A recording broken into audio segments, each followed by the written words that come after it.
Saturday, March 8th, 2025.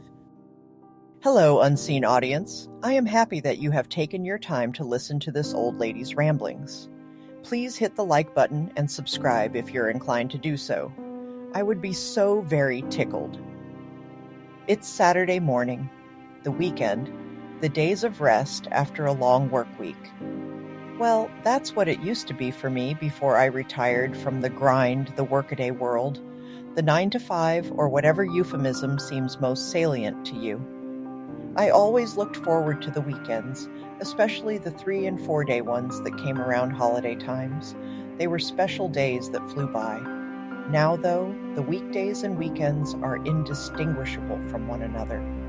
Not that it's a bad thing. It's just unfortunate that Saturday and Sunday have lost that weekend freedom feeling. It's the old adage of too much of a good thing. I'm not complaining.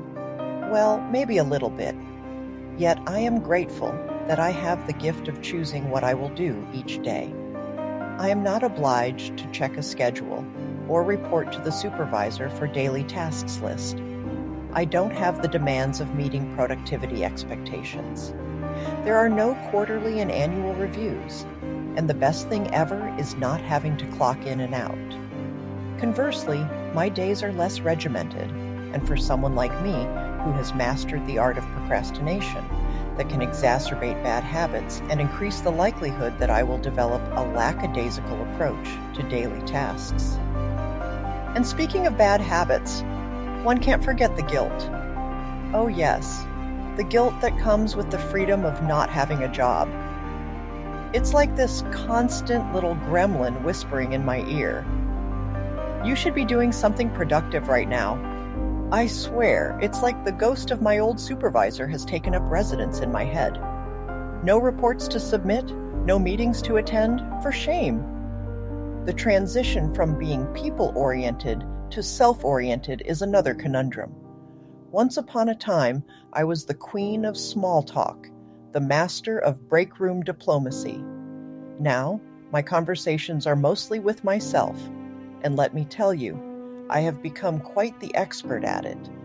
There are times when I miss the office banter, the camaraderie, the shared grumbling about the unappreciated efforts we put in.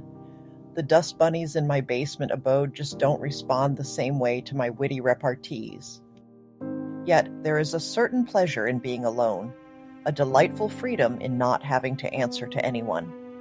I can dance around my living room in my pajamas, sing off key, YouTube has great karaoke options, to my heart's content, and dine at any hour of the day or night without judgment.